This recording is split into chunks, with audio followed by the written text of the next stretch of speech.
बादल, बादल, बादल कहाँ है तू? मैं आ गया। बादल, बादल, बादल, बादल।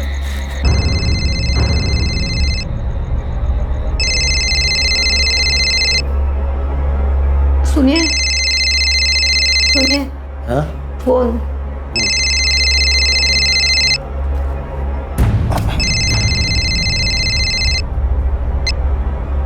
हेलो।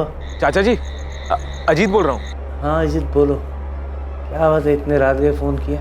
चाचा जी, मैं ये झबुआ तालाब के पास वाले जंगल में हूँ। बादल का फोन आया था, बड़ा घबराया हुआ सा लग रहा था। अजीत, अजीत, अजीत, ये लोग मुझे मार डालेंगे, मुझे बचा ले, मुझे बचा ले अजीत, लोग मुझे मार डालेंगे। बादल क्या हुआ? कहाँ है तू? झबुआ तालाब के पास वाले जंगल में। जल्दी आ जाने, लोग मुझे मार डालेंगे। मैं आ रहा हूँ बादल। और सुन, हेलो, हेलो। अजीत क्या हुआ है? शिखा, बादल का फोन था, बहुत घबराया हुआ लग रहा था। मुझे जाना होगा, मैं आता हूँ अभी। अजीत, पापा, पापा दरवाजा खोलिए। पापा, मैं झबुआ तालाब जा रहा हूँ। बादल का फोन आया था, किसी मुसीबत में लग रहा है।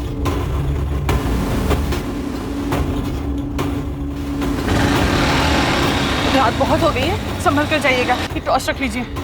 कैलाश, अजीत का फोन आया था, बोला बादल कुछ मुसीबत में। कहाँ है वो? अजीत झपा तालाब गया है बादल को ढूंढने। आप जल्दी बैठिए, हम भी चलते हैं, संभल के।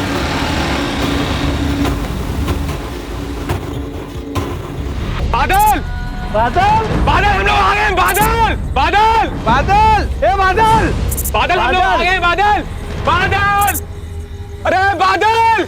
ऐसे तो हम लोग ढूंढ नहीं पाएंगे बादल को। मुझे लगता है हमें पुलिस की मदद लेनी चाहिए। विनायक जी, आप चिंता मत कीजिए, हम झबुआ तालाब जा रहे हैं, आपके बेटे बादल को ढूंढ लेंगे। पापा, मैं इनके साथ जा रहा हूँ। आप एक काम कीजिए, आप घर जाइए, लता चाची इंतजार कर रही होगी। और बादल का फोन आया ना तो मुझे फोन कीजिएगा। बादल, बादल, बादल कहाँ है तू? बादल, बादल।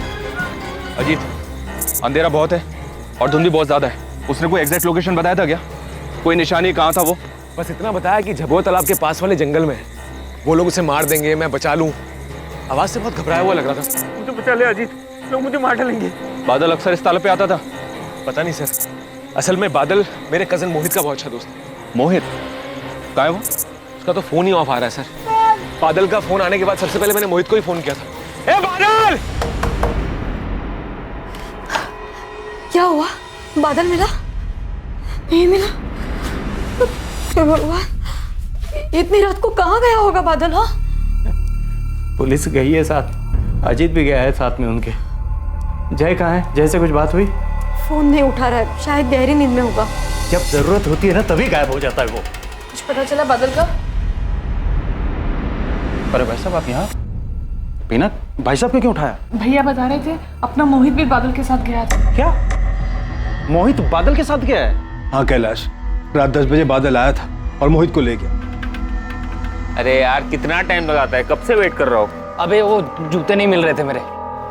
मोहित, बादल, ये रात को कहाँ जा रहे हो तुम दोनों? पापा बस ऐसे ही घूमने जा रहे थे, थोड़ी देर हो जाएगी, आप सो जाना। मध्य प्रदेश के पालीपुर में रहने वाले बादल और मोहित जिगरी दोस्त थे और उस रात दोनों एक साथ अपने घर से निकले थे। जब बादल ने अजीत को फोन किया तो क्या उस वक्त मोहित भी बादल के साथ ही मौजूद था? बादल किससे डर रहा था? उसकी जान को किससे खतरा था? और मोहित कहां था? रात का अंधेरा छटते ही उनकी खबर भी सामने आने वाली थी और सामने आने वाला था एक ऐसा भयानक जुर्म जो उन तीनों के परिवार वालों के साथ साथ पूरे गांव को भी हिलाकर रख देने वाला था।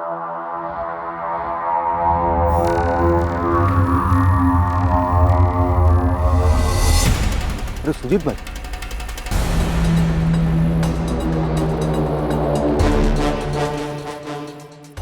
मैडम, दोनों विक्टिम के पास से कोई सामान नहीं मिला। इनका मोबाइल, वॉलेट सब गायब है। लगता है मर्डर से पहले शराब भी पी गई है, अभी भी स्मेल है। तुम आसपास का एरिया स्कैन करो, तब तक मैं गांव वालों से बात करती हूँ। मैडम, ये मोहित और बादल हैं, पालीपुर गांव के ही हैं दोनों, बहुत अच्छे दोस्त थे।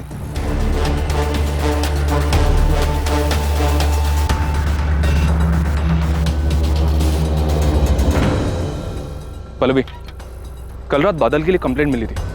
उसने मोहित के कजन अजीत को कॉल करके कहा था कि उसकी जान खतरे में है। हमारी एक टीम झबुआ तालाब के जंगल के पास भी गई थी बादल को ढूंढने के लिए। झबुआ तालाब से?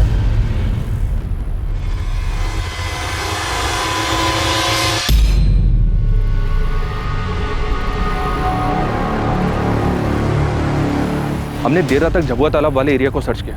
फिर कंप्लेंट करने वाले अजीत को उसके मामा बलवंत ने कॉल किया। उसने बताया कि बादल के साथ मोहित भी था। हमने और सर्च किया, लेकिन घने अंधेरे की वजह से हमें वहाँ कुछ नहीं मिला। माँ सुबह फिर से सर्च शुरू करने वाले थे, इनकी लाशें मिलने की खबर आ गई। सर बादल ने अजीत को फोन करके कहा था कि वो झबुआ तालाब के पास। कहाँ है तू? झबुआ तालाब के पास वाले जंगल में। लेकिन हमें इन दोनों की लाश तो यहाँ सोमबाग में मिली है। ये इलाका झबुआ तालाब वाले एरिया से कुछ 15 मिनट की दूरी पर है ना? Yes sir. सर यहाँ कुछ है। सर ये खून के निशान यहीं तक है। मतलब जो कुछ भी हुआ यहीं हुआ। यहाँ 2 ग्लासेस हैं, शायद ये लोग यहाँ शराब पीने आए होंगे। इन पर हमला हुआ होगा और शायद अपनी जान बचाने के लिए सोमबाग गांव की तरफ भागे होंगे। सर ये भी तो पॉसिबल है कि दोनों का मर्डर यहाँ पे किया हो और मर्डर करने के बाद दोनों की बॉडीज ले जाकर सोमबाग में डंप किया गया हो। वो इतनी मेहनत क्यों करेगा? इनके सामान भी गायब है और डेड बॉडीज मिलने वाली जगह पर भी कोई व्हीकल नहीं मिला। अगर इरादा सिर्फ लूट का होता तो फिर बॉडीज को इतनी दूर ले जाकर डंप करने का कोई लॉजिक नहीं बनता। सर मैंने फॉरेंसिक टीम को इन्फॉर्म कर दिया है और विक्टिम की फैमिलीज को।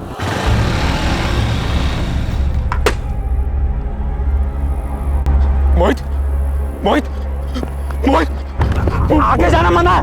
अरे भाई मेरा।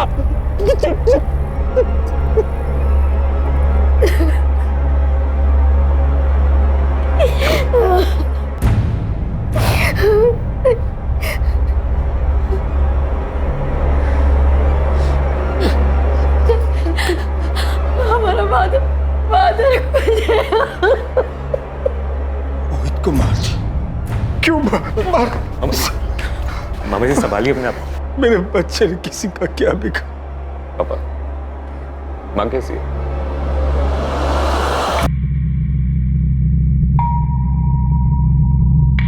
सर दोनों की बॉडी में स्टैबिंग के निशान है। किसी धार वाली चीज से गला भी काटा गया है। एक्यूज ने डबल इंश्योर किया कि दोनों बच ना पाए।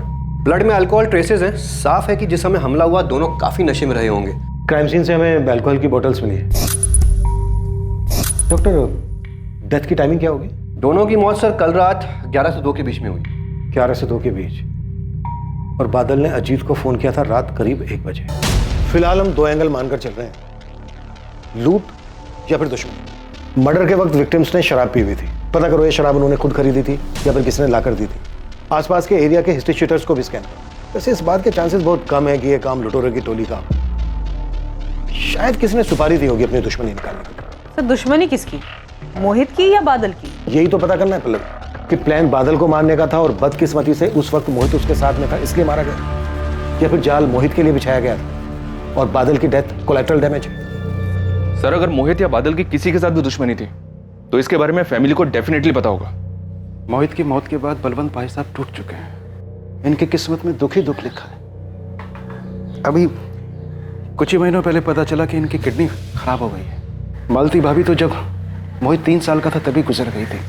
तब भाई साहब इस चिंता में रहते थे कि वो अकेले मोहित की परवरिश कैसे करेंगे। मोहित, लो बेटा खा लो, थोड़ा सा खा लो। अब मेरे अच्छे बच्चे हो ना बेटा, पापा की बात नहीं मानो। लो। पापा, मम्मी कब आएगी?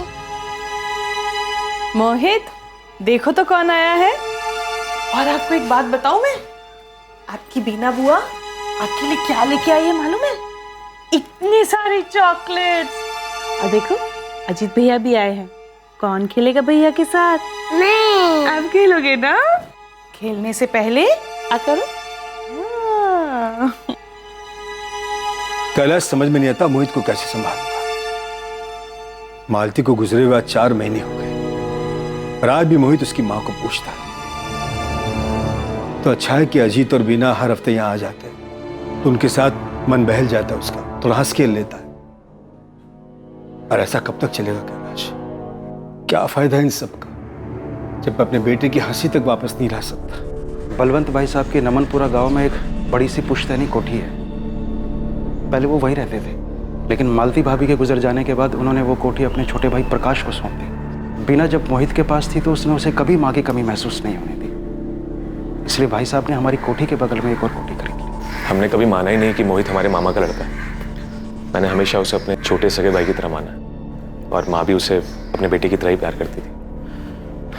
मोहित भी माँ को बुआ नहीं माँ कह के बुलाता था।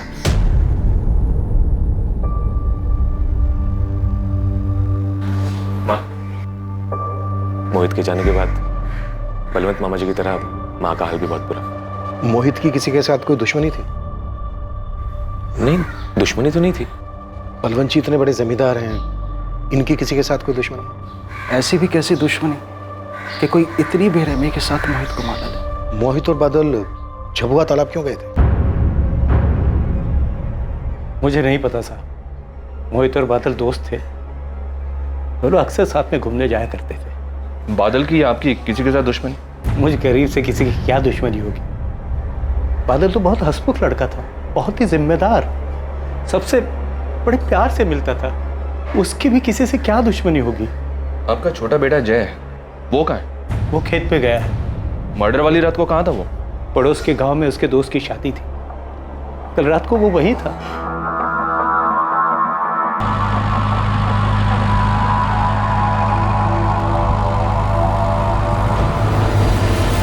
जय देख, ये मेरी परेशानी है, माँ बाबा को पता नहीं चलना चाहिए। तो क्या हर बार माँ बाबा से झूठ बोलते रहे?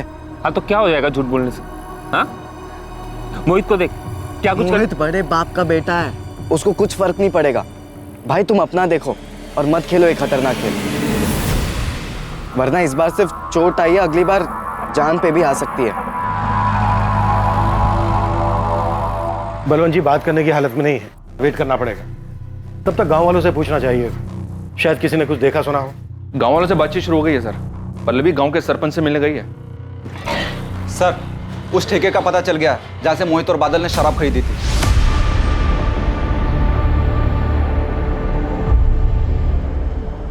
जी हाँ साहब, कल रात की बात है, करीब 10:30 बजे के आसपास मोहित और बादल दोनों आए थे ठेके पर। वो दोनों ही आए थे या कोई और भी था उनके साथ? उनके साथ भी कोई नहीं था। ये दोनों शराब लेने के लिए ठेके पर अक्सर आते थे, कभी कुछ नोटिस किया?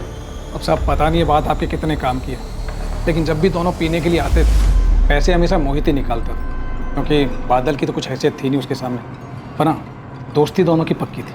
अजीत को जानते हो? अजीत की दोस्ती कैसी थी बादल के साथ? मैडम, असली दोस्ती अजीत और मोहित की नहीं, मोहित और बादल की थी। दोनों बड़े अच्छे दोस्त थे, पर बड़े दुख की बात है कि दोनों के साथ ऐसा हादसा हो गया। हमें भी ताज्जुब हुआ। चोरी चकारी की घटनाएं इस गांव में पहले भी कभी हुई हैं, पर इतना बड़ा कांड कभी नहीं हुआ। मोहित की किसी से दुश्मनी सरपंच जी? मोहित के पिता बलवंत जी इस गांव के नामी जमींदार हैं। सिर्फ दौलत ही नहीं, बहुत इज्जत भी कमाई है उन्होंने। ये बादल तो नामी जमींदार का बेटा नहीं था, बादल की किसी से दुश्मनी? बादल तो बहुत गरीब घर से था, और गरीब की दुश्मनी गरीबी से, पर बहुत समझदार लड़का था। सरपंच जी, बादल ने मुसीबत के वक्त ना अपने पिता को फोन किया ना भाई को फोन किया, बल्कि अपने दोस्त अजीत को फोन किया। क्यों? घर में कोई झगड़ा वगड़ा चल रहा था उसका? बादल ने सिर्फ अजीत को ही फोन क्यों किया? इस सवाल के साथ साथ कई और सवाल भी उठते हैं।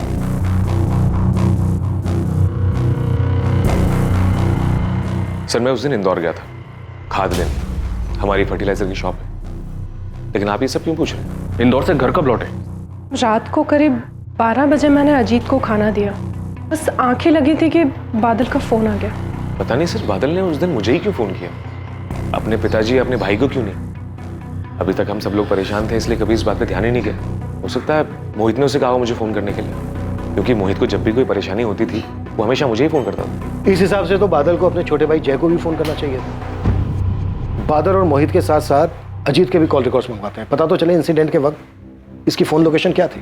सर, हम दोनों विक्टिम्स और उनकी फैमिली से जुड़े सभी लोगों से मिल रहे हैं, पर एक शख्स ऐसा है जो अभी तक हमारे सामने नहीं आया। खुद बादल का भाई जय, वो मर्डर वाली रात भी यहाँ नहीं था, और मैं जब बादल के फादर से मिलने पहुंचा तब भी वो घर पर नहीं था। सर, कहीं हमें जानबूझ के टाल तो नहीं रहा है? सर, बादल का भाई आपसे मिलना चाहता है। सर, उस रात मैं अपने एक दोस्त की शादी में गया था, शोर शराबे में मुझे पता ही नहीं चला मुझे कब बादल का फोन आया। तुम्हें बादल ने फोन किया था? कितने बजे आया था बादल का फोन?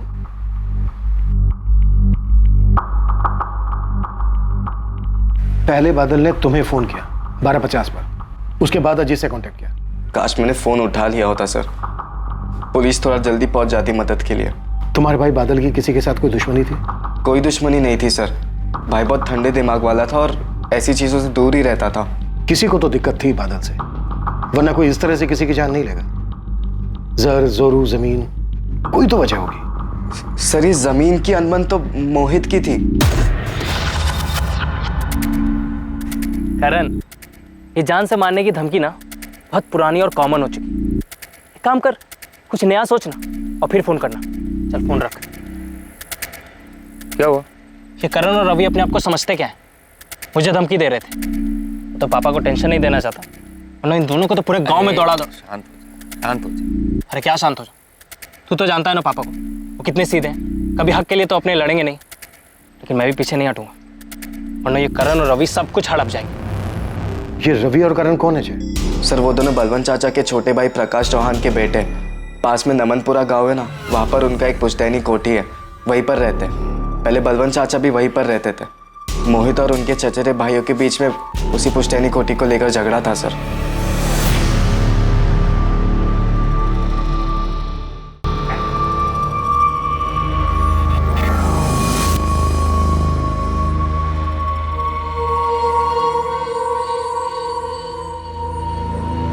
रवि, करण, पूरे दिन मोबाइल में घुसे रहते हो तुम लोग, खाने को नहीं देगा ये?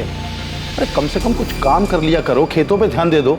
सब कुछ नौकरों के भरोसे नहीं छोड़ सकते। वहां जाके देखो क्या हो रहा है क्या नहीं हो रहा है। आप क्यों खून चला रहे हैं इन दोनों के पीछे? चलिए जल्दी, देर हो रही है। मुझे बलवंत भाई साहब का बड़ा दुख होता है। पहले मालती भाभी, फिर मोहित, और तुम लोग भी चलो मिल के आना चाचा जी से। जी पापा। जी माँ। क्या जी पापा जी मम्मी? यार अभी तो गए थे उनके घर, फिर बार बार क्यों जाना? और वैसे भी जिसकी मौत का दुख ही ना हो, उसके घर जाके भाई मुझसे ना दुखी होने की एक्टिंग नहीं हो पाए। विदिक जाना तो पड़ेगा, और वहां जाके कुछ गड़बड़ मत करना। अपने रास्ते का कांटा निकल गया, तो जो होगा अपने हिसाब से होगा। प्रकाश तू परेशान मत हो भाई, मैं ठीक हूँ। नहीं भैया, आप ऐसा क्यों कह रहे हैं? आप माने या ना माने, तो मोहित की बात सुनते ही ऐसा लगा जैसे किसी ने करण और रवि पे हमला कर दिया। आपकी बड़ी फिक्र होती है भैया, आप कुछ दिनों के लिए हमारे साथ चल के रहिए। नहीं प्रकाश, मैं वाकई यहाँ ठीक हूँ। अजीत और उसकी पत्नी मेरा अच्छे से ख्याल रख रहे हैं।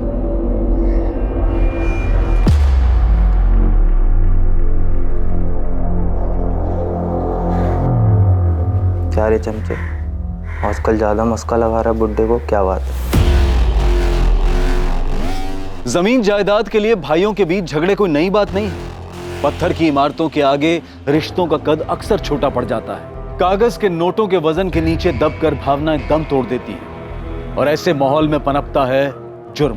क्या मोहित की मौत के पीछे भी यही वजह थी? क्या बादल की मौत महज एक कोलैटरल डैमेज थी, और क्या असली टारगेट मोहित ही था? क्या है प्रकाश, ऐसा क्या बोलना चाहते हो जो सबको इकट्ठा बुला लिया? बात क्या है?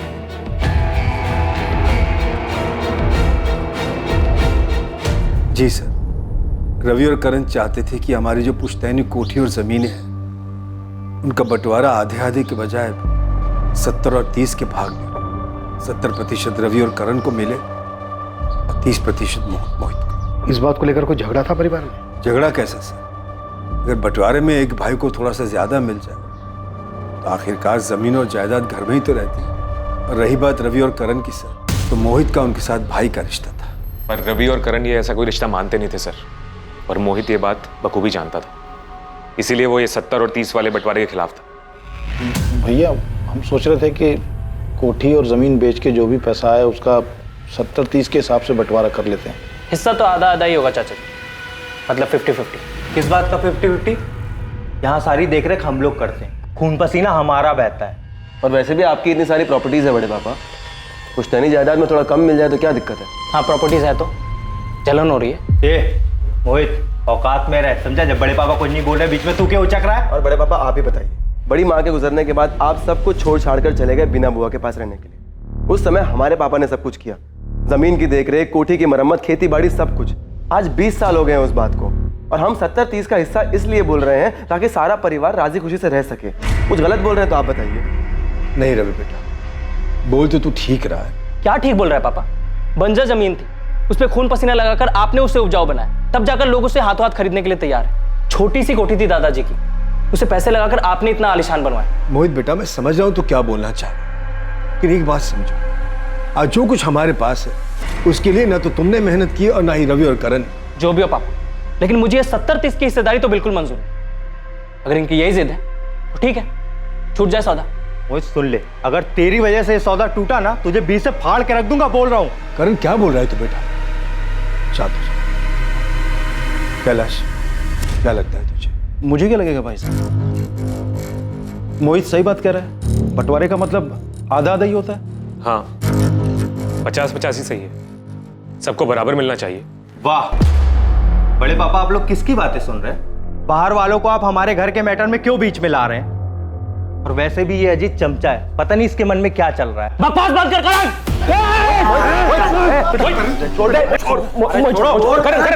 आप कहना चाहते हैं कि रवि और करण उन्होंने मारा मोहित को क्योंकि मोहित की वजह से कोठी की डील नहीं हुई थी? पॉसिबल है बलराज जी, कोई बड़ा बायर मिला हो, मोहित की जिद के आगे डील कैंसिल हो गई हो, गुस्सा आया हो रवि करण को इस बात पर। आप ही बताइए, क्या वो दोनों ऐसा कर सकते हैं? कर सकते हैं सर, बिल्कुल कर सकते हैं।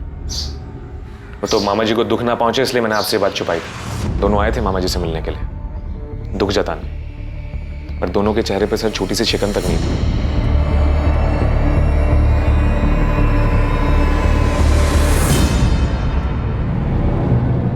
कहाँ हो आप?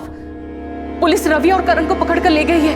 उन्हें शक है मोहित को करण और रवि ने मारा है। किसने कहा ये पुलिस से? और कौन कहेगा? आपके परम पूज्य भाई ने ही बोला होगा। उनका बेटा तो नहीं रहा, उसका बदला हमारे बेटों से लेना है उनको। तो फिक्र मत कर, पुलिस को 10 मिनट में छोड़ना पड़ेगा हमारे रवि और करण को। मैं अभी वकील से बात करता हूँ।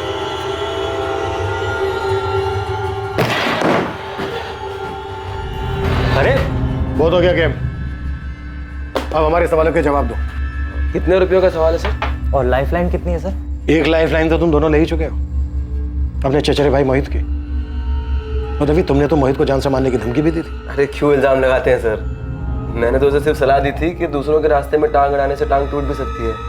अगर ये सलाह है तुम्हारी तो फिर धमकी कैसी होती? इंस्पेक्टर, हम तुम्हारी वर्दी उतरवा देंगे। इसे कहते हैं सर धमकी। और सर धमकी का क्या है, आजकल हर कोई धमकी दे रहे हैं। तुम दोनों को देखकर ये लग नहीं रहा है कि तुम दोनों को अपने चचेरे भाई मोहित की मौत का जरा भी दुख है? सही जवाब। नहीं है बिल्कुल भी दुख, लेकिन इसका मतलब ये नहीं है कि मोहित को हमने मारा। हर कातिल शुरू में ऐसा ही बोलता है, लेकिन जब हम सबूत रखते हैं ना सामने तो उसकी बोलती बंद हो जाती है। दिखाइए सर सबूत। आपने हमारे फोन रिकॉर्ड चेक किए? फोन लोकेशन पे कुछ मिला आपको? कोई संदिग्ध नंबर या कुछ? पूरी तैयारी करके आए हो? अच्छी खासी जानकारी है पुलिस इन्वेस्टिगेशन के बारे में? क्या है ना सर, हम क्राइम पेट्रोल बहुत देखते हैं। कॉमेडी भी अच्छी कर लेते हैं। कोई जरूरत नहीं इनके सवालों का जवाब देने की। और इंस्पेक्टर साहब, आपके पास अरेस्ट वारंट है इनका? हमने इन्हें अरेस्ट नहीं किया है वकील साहब, सिर्फ अपने कुछ सवालों के जवाब मांग रहे हैं। बहुत हो गए सवाल जवाब आज के लिए, और अगली बार सवाल जवाब इनके घर पे हो, वो भी सबकी मौजूदगी। रवि करण, चलो। 1 मिनट करण, तुम अपना मोबाइल फोन भूलिए। जुर्म की भी यही फितरत होती है बेटा, मुजरिम चाहे कितना भी शातिर हो, कोई ना कोई चूक कर ही जाता है। मेरी बात याद रखना। Thank you sir.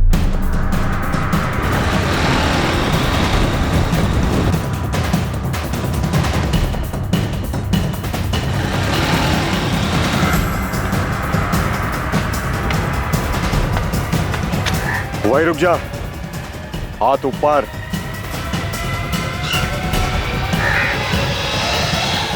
Rana ji, कोई गन नहीं है मेरे पास। पुलिस का चमचा है तू, तेरे पे भरोसा नहीं। हुई चेकिंग? अब बोलो खबर क्या है? वो 2 लड़के मरे हैं ना, पालीपुर वाला केस, मोहित और बादल, उसमें से एक की सुपारी मेरे हाथ आई थी। किसकी? मोहित की? अरे बड़े बाप की औलाद है वो, उसी की मिली होगी।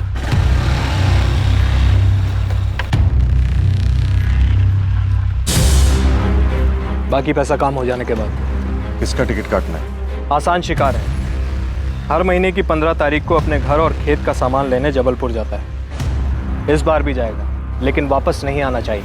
याद रहे, 15 तारीख। 15 तारीख? लेकिन मोहित और बादल तो उससे पहले ही 11 तारीख को। मेरी तरफ से सारी तैयारी हो चुकी थी, देसी कट्टा भी मंगवा लिया था और मारने की जगह भी देख ली थी, लेकिन 15 तारीख से पहले किसी कमीने ने मेरी मुंह की सुपारी खुद ही खा ली। अभी पता नहीं चला है, शायद उसी आदमी ने डबल सुपारी दे दी हो। किसने दी थी ये सुपारी? नाम क्या है उसका? उमेश ठाकुर। उमेश ठाकुर? ये तो नाम भी नहीं पता मुझे नहीं मालूम कौन है ये। सर, उमेश ठाकुर प्रीति ठाकुर का भाई है। बादल और प्रीति एक दूसरे से प्यार करते थे।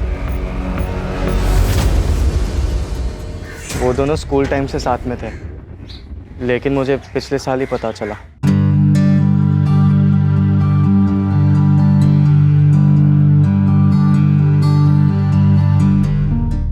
प्रीति हमारे बिरादरी की नहीं थी, इसलिए बादल ने सारी बातें छुपाई थी।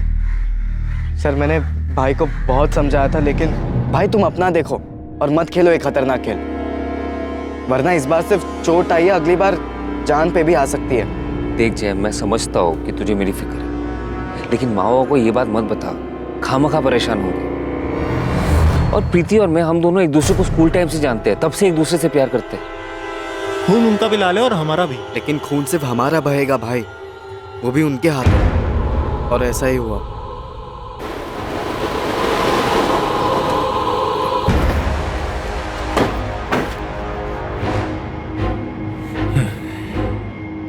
साले, कितनी बार समझाऊं तुझे, मेरी बहन से दूर रहे, उसकी शादी तय हो गई है। समझ में नहीं आता तुझे? उपेश भैया, हम दोनों एक दूसरे से बहुत प्यार करते हैं।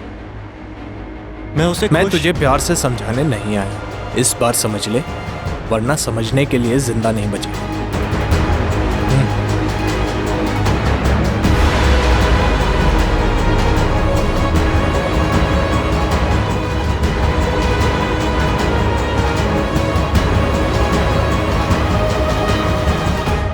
ये कब की बात है? जब तुम दोनों ने कहा था कि वो मोटरसाइकिल से गिरा था तब?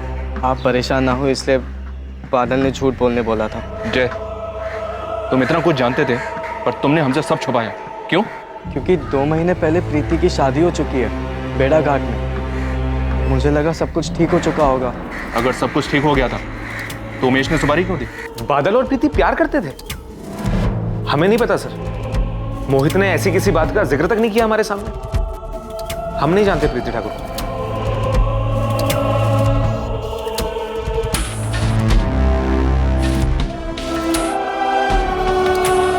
माँ कहाँ थी आप?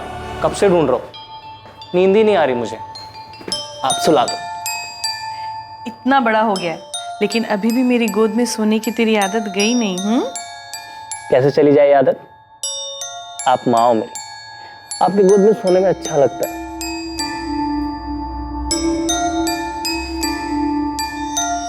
अजीत, मोहित इधर है। मोहित, मैं कब से बाहर ढूंढ और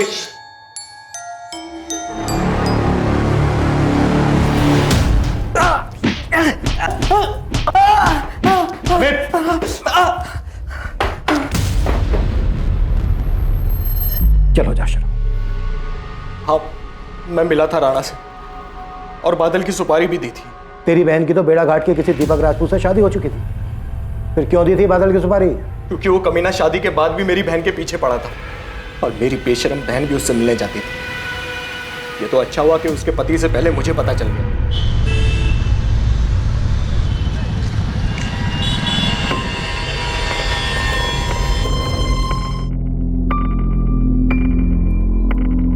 सारी सब्जी लेकर आए हो ना, वरना मेरी सास किटकिट करेगी। फिक्र मत करो, सब लेके आया। वैसे सही तरीका ढूंढा है तुमने अपने ससुराल वालों को चकमा देने का। तुम थोड़ी देर बाद निकलना, ठीक है?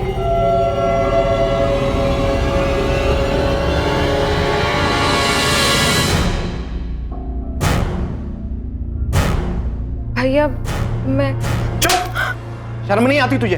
तेरी शादी हो चुकी है। उमेश भैया, प्रीति को मत मारो। अब तू चुप कर साले, तुझे तो मैं जिंदा नहीं छोड़ूंगा। दोबारा उससे मिली ना तो भूल जाऊंगा तो मेरी बहन है। मिलूंगी। उस बादल ने पता नहीं क्या पट्टी पढ़ाई थी मेरी बहन को। मेरी बहन बागी हो गई थी।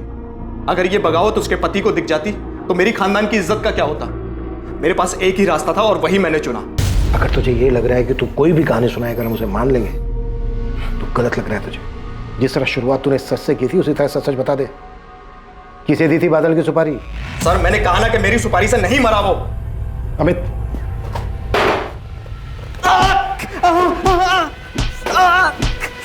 कभी लालचंद को बोला है सर सारे सुपारी गैंग्स में पता करने के लिए, और उमेश के कॉल रिकॉर्ड्स भी मंगवाए हैं। सर, ये उमेश काफी मोटी चमड़ी है, इतना थोड़ा फिर भी मुंह नहीं खोल रहा है। उसकी बहन प्रीति से बात करनी चाहिए। शायद उसे कुछ पता हो।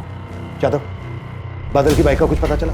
इन्फॉर्मेशन तो हर जगह पहुंचा दिया सर, और चोरी का सामान डील करने वालों के यहाँ भी देखा, पर इस बाइक के बारे में किसी को कुछ पता नहीं है। ठीक है, लेकिन पता करते रहो। प्रकाश, ऐसे केसेस में पुलिस सब पर शक करती है, सबसे सवाल जवाब करती है, लेकिन मैंने सारी पूछताछ में कभी रवि और करण का नाम तक नहीं। जब अजीत ने उन दोनों का नाम लिया तो आपने एक बार भी नहीं कहा कि वो दोनों ऐसा नहीं कर सकते। और पुलिस ने तो धमकी दी है मेरे बच्चों को कि वो लोग ये गांव छोड़ के कहीं नहीं जा सकते। दुर्गा, रवि और करण मेरे बेटे जैसे, मैं उन्हें कुछ नहीं होने दूंगा। बेटे जैसे होते तो आप मान लेते उनकी बात और कोटी का हिस्सा देने से मना नहीं करते। काश, ये दुर्गा क्या बोल रही है? देखो, कभी कभी हम बच्चों की जिद के आगे मजबूर हो जाते हैं। सही कहा आपने, औलाद से बढ़कर कुछ नहीं होता, और इस केस में अगर मेरे बेटों को कुछ हुआ ना तो मैं भी बर्दाश्त नहीं करूंगा भैया।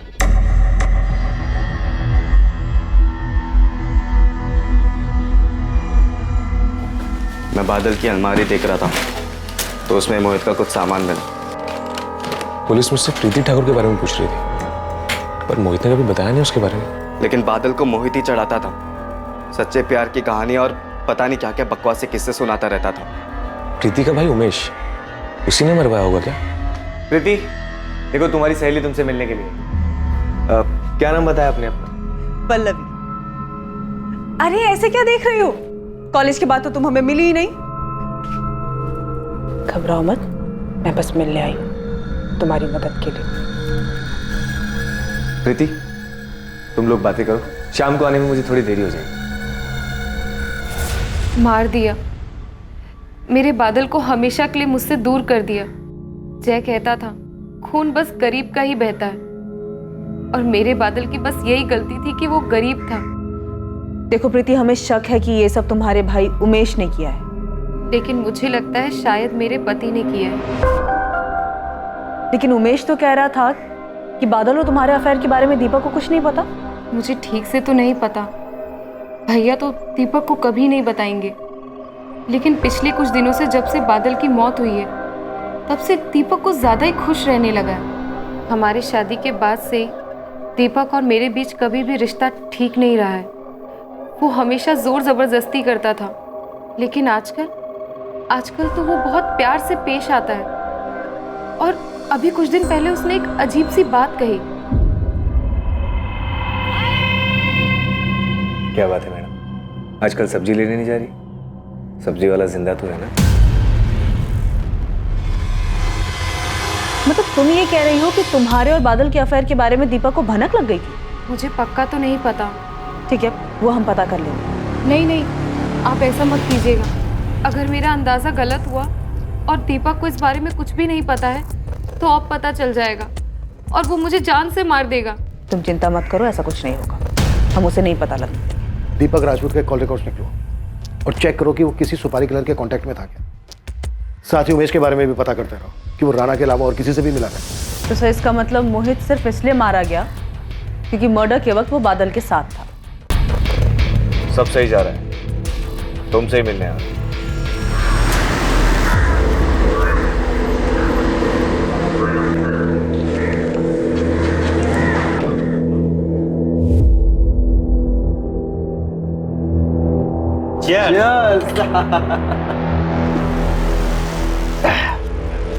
यार दीपक, ये जमीन की डील एक बार फाइनल हो गई तो तीनों का तगड़ा फायदा होगा नहीं? और वैसे भी तेरा फायदा तो पहले ही हो चुका है। अबे तुम दोनों के तो दोनों हाथों में पहले से लड्डू है। अच्छा लगता है ना जब अपनी प्रॉपर्टी किसी दूसरे से शेयर ना करनी पड़े, है? बात तो सही कह रहा है।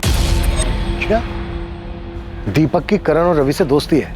हाँ साहब, अब पता चला है त्रिमूर्ति साथ मिलकर जमीन की कोई डील कर रहे हैं। डील तो हुई है इनके बीच, लेकिन किस चीज की ये खुद के निकालना पड़ेगा। शुरुआत से ही पुलिस इस असमंजस में थी कि मोहित और बादल में से असली टारगेट कौन था और कौन दूसरे के साथ मौजूद रहने की वजह से मारा गया था। लेकिन अब पुलिस के पास संदिग्धों के अलग अलग विकल्प मौजूद थे। किसी की बादल से दुश्मनी थी तो किसी की मोहित से, और अब यह संभावना भी नजर आ रही थी कि शायद दोनों के दुश्मनों ने मिलकर ही इस हत्याकांड को अंजाम दिया था। सर, मुझे एक बात याद आ रही, थोड़ी पुरानी है, कोई 7-8 महीने पहले की। किससे जुड़ी हुई है, मोहित या बादल? दोनों से ही। अरे यार, कोई बात नहीं, मेरे में से ले ले। अरे नहीं, तू खाना, मैं यही पास में तो है, लेके आता हूँ। ठीक है? अबे हाँ, जलेबी खाएगा? हाँ ले ले। भाई भाई लोगों को गरम गरम खिलाने का, समझा? गलती हो गई। देख के नहीं चल सकता, साला नया शर्ट खराब कर दिया। तमीज से बात करो ना भाई साहब, बोल तो रहा हो गलती हो गई। अबे एक तो शर्ट खराब किया, ऊपर से मेरे मुंह लग रहा है। तू जानता नहीं तू मेरे को, जानता नहीं तू मेरे को, नया क्या तू, समझ में नहीं आता।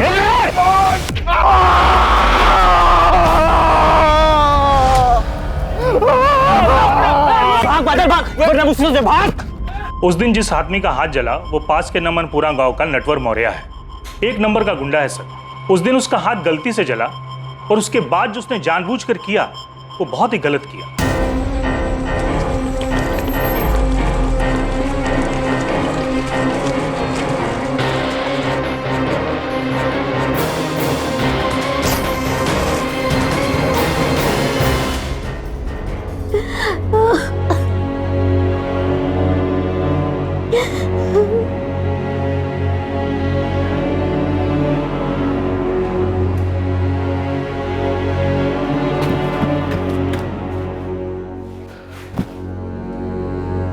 बादल, ये सब कैसे हो गया? किसने जला के?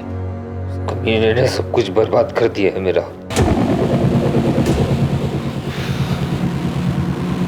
उसे मैं नहीं छोड़ूंगा। सब जानते थे ये काम नटवर मौर्य का किया हुआ है। उस दिन तो मोहित और बादल आपे से बाहर ही हो गए।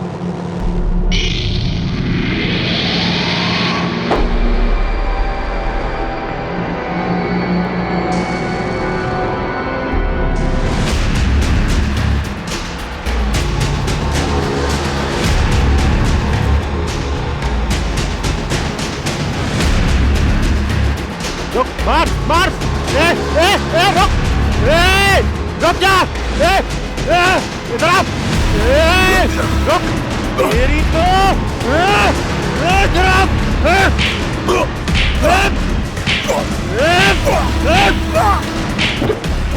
देखो तुम लोग गलत कर रहे हो। बादल, इस साले ने पूरा खेत जला दिया, एक बार भी नहीं सोचा।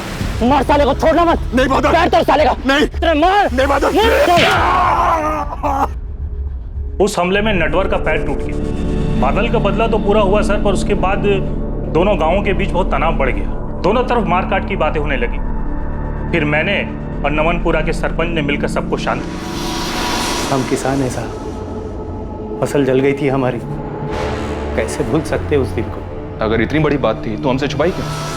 गलती होगी सर, सब शांत हो गया था तो हमें भी ध्यान नहीं रहा कि नेटवर्क अब भी उस झगड़े का बदला ले सकता है। बदला वक्त के साथ और बढ़ता है जी। उसकी टांग टूटी, ऊपर से गुंडा वो कैसे सोच लिया कि वो बाद में बदला नहीं लेगा। रवि और करण की मोहित से दुश्मनी थी, उमेश और दीपक की बादल से। तू चुप कर साले, तुझे तो मैं। फिर पता चला रवि, करण और दीपक दोस्त हैं। और अब ये नटवर मौर्य वाला एंगल सामने आया। इसकी तो अकेले की दुश्मनी थी इन दोनों मोहित और बादल से, ऊपर से क्रिमिनल भी है। मारपीट के केसेस दर्ज हैं इसके नाम पे। भाई भाई लोगों को गरम गरम खिलाने का, समझा? खिला अभी। ये एक ऐसा चक्रव्यूह है, इसमें जितना अंदर जा रहे हैं उतना ही फंसते जा रहे हैं। ये नटवर और उमेश दोनों ही नमनपुरा गांव के। उमेश तो जानता ही होगा इसको। चांसेस हैं कि उमेश ने ही नटवर को सुपारी दी होगी। नटवर की तो पहले से दुश्मनी थी मोहित और बादल से। मैं नहीं जानता कि ये नटवर का काम है या नहीं। मैं सिर्फ इतना जानता हूं कि मैंने कुछ नहीं किया।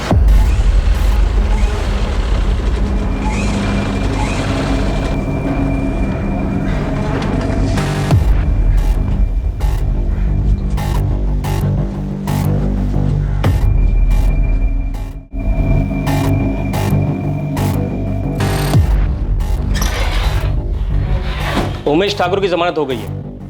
ये रहे पेपर्स। ये उमेश के वकील आप कब से हो गए तोमर साहब? कानूनी दांव पेच लगाकर ऐसे मुजरिमों को क्यों बचा रहे हैं? सिर्फ पैसों के लिए? आप अपनी ड्यूटी कीजिए, मैं अपनी कर रहा हूँ। मेरे क्लाइंट रवि और करण चौहान के करीबी दोस्त हैं दीपक राजपूत, और उमेश दीपक राजपूत का साला है। रवि, करण और दीपक उमेश की बेल करवाना चाहते हैं, और उन्हीं के कहने पे मैंने ये काम लिया। छोड़ दो उमेश को।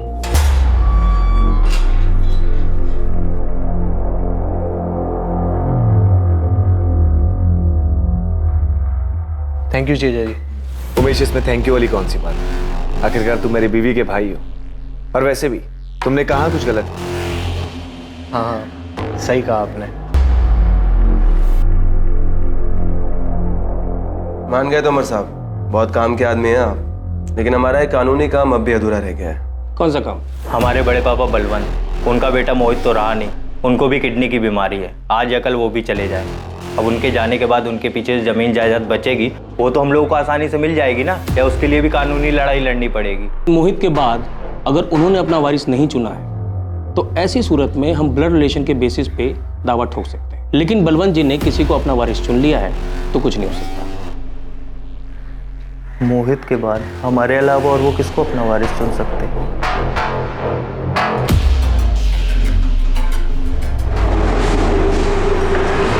साहब, काम की खबर लाया। जबलपुर के 2 सुपारी किलर नंदू और रघु पिछले हफ्ते पालीपुर में दिखे थे। कहाँ से मिली खबर? पक्की है? बिल्कुल पक्की है साहब। वो गन सप्लायर है मदन चाचा, उन्हीं से मिलने आए थे दोनों। ये ले जाओ, विलायती सिस्टम है इसका, एकदम मक्खन चलेगा। कब गोली अंदर गई, कब आदमी सर पहुंचा, उसे भी नहीं पता चलेगा। वैसे इस बार कहाँ का शिकार है? यही पालीपुर में चाचा। 2 बकरे इस बार। गोली चलेगी ना तो आवाज आपको भी सुनाई देगी। नंदू और रघु बहुत पुराने सुपारी किलर हैं, 4 मर्डर कर चुके हैं। 6 हाफ मर्डर के केसेस चल रहे हैं। ये यहाँ पालीपुर में आए थे और हमें इस बात का पता तक नहीं चला। अगर ये दोनों यहाँ पर दिखे तो इसका मतलब यह है कि मोहित और बादल के मर्डर में इनका हाथ है, लेकिन इन दोनों को स्ट्रैप किया गया था। इसका मतलब यह है कि गन इस्तेमाल करने की शायद जरूरत ही नहीं पड़ी।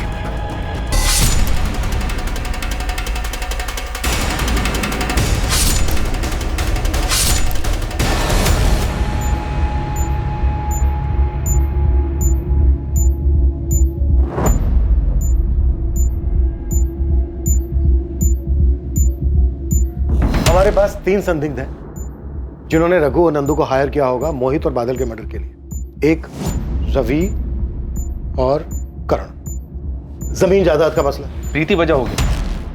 प्रीति का भाई उमेश ठाकुर पहले भी राणा नाम के सुपारी किलर्स को हायर कर चुका था सर। उमेश ठाकुर। सर तीसरा दीपक राजपूत, प्रीति का पति। शायद दीपक राजपूत को प्रीति के अफेयर के बारे में पता चल गया होगा। दीपक राजपूत, दीपक, रवि और करण, शायद इन तीनों की मिली भगत हो। और उमेश भी इसमें शामिल हो गया होगा, क्योंकि रवि करण के वकील ने ही उमेश की बेल करवाई। या फिर इस बात के भी पूरे चांसेस हैं कि इन सब ने मिलकर ये चक्रव्यूह रचा।